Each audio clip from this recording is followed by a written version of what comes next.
अस्सलाम वालेकुम friends, welcome back to top smarties. Drama serial Jafaa. आखिरकार अनदीप के घर बेटी की पैदाइश हो गई। नुमैर बज़ाहिर तो काफ़ी खुश दिखाई दे रहा है, अपनी बेटी के साथ काफ़ी मुतमईन है, लेकिन वो अंदर से अभी भी सेटिस्फाई नहीं जब तक वो इस बच्ची का डीएनए नहीं करवा लेता। फिर आखिरकार उसे मौका मिल ही गया। एक दिन जब अंदीप अपनी माँ के घर गई तो वो बच्ची को ले जाकर हॉस्पिटल उसका डीएनए करवाना चाहते हैं, लेकिन फिर अंदीप भी उसका पीछा करने लगी कि आखिर ये बच्ची को कहाँ लेकर जा रहा है।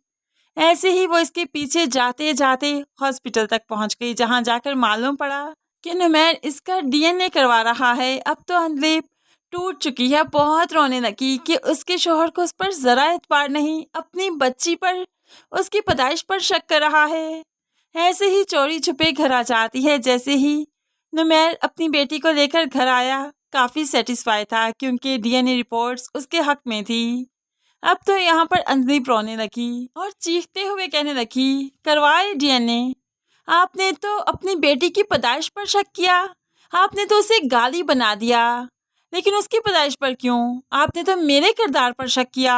अरे एक बार कहा तो होता कि आपको ये शक है मुझ पर, तो कसम से मैं तो बच्चा पैदा कभी ना करती।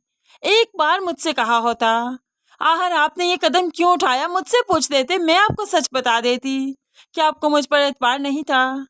तो यहाँ पर अब जो कि बहुत शर्मिंदा है नुमैर, इसलिए आज वक्त है कि वो सारी हकीकत अंदीप को बता देगा। इसलिए कहने लगा, खुदा के वास्ते चुप कर जाओ, कभी तुम पर शक नहीं किया। खुदा जानता है कि तुम पर बहुत एतबार है मुझे, तभी तो कभी तुमसे पूछने की हिम्मत नहीं हुई।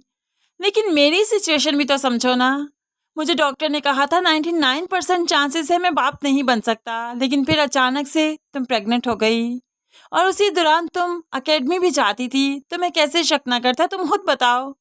मेरी रिपोर्ट्स है मेरे पास, मैं तुम्हें अभी दिखा सकता हूँ। अब तो अंदीप काफ़ी हैरान हो गई, परेशान हो गई और एकदम से पूछने लगी, इसलिए शादी से पहले आपने ये डिमांड रखी थी कि आपको बच्चा नहीं चाहिए, आप इस शादी के बाद बच्चा पैदा नहीं करेंगे? तो यहाँ पर तो नुमैर लाजवाब हो गया। बिल्कुल ऐसा ही है, क्योंकि मेरी रिपोर्ट्स थी मेरे पास, मैं कैसे ये सब कुछ कर सकता था? इसलिए तुम्हें पहले ही मैंने थोड़ी सी हिंट दे दी थी कि मैं बच्चा नहीं चाहता, लेकिन तुमने फिर भी मुझसे शादी कर ली। उसके बाद प्रेग्नेंट होगी। बताओ मैं क्या करूँ? मेरा क्या कसूर है? ये 9 माह मैंने जैसे गुजारे मैं जानता हूँ या मेरा अल्लाह जानता है। मैंने हर पल उससे दुआएं की हैं कि मुझे सच्चाई तक पहुँचा दो, मेरे पर सच्चाई अयां कर दो, लेकिन मुझे कोई ऐसा सीन नज़र नहीं आया कि जिसके बाद मुझे यकीन हो जाए कि ये बच्चा मेरा था। इसलिए तो मुझे डीएनए करवाने ही पड़े।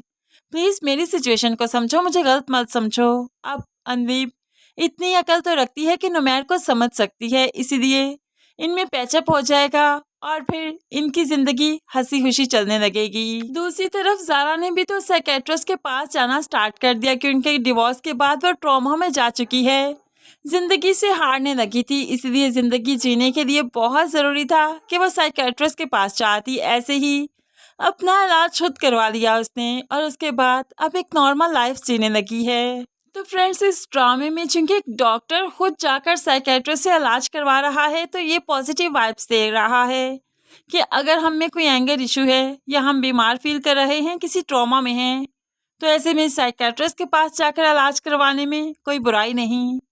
कोई सिर्फ पागल ही तो वहाँ पर नहीं जाया करते, बल्कि और बहुत से इश्यूज लेकर साइकेट्रिस्ट के पास जाया जा सकता है। तो इस ड्रामे के जरिए ये अवेयरनेस भी हमें दी जा रही है, जो कि काफ़ी अच्छी है। इस बारे में आप कैसे सोचते हैं ज़रूर कमेंट्स में बताइएगा। मज़ीद वीडियोस के लिए चैनल को सब्सक्राइब करके साथ बेल नोटिफिकेशन ज़रूर प्रेस कीजिए, ताकि आने वाली हर वीडियो बहुत आसानी से दिख सकें। अल्लाह हाफिज़।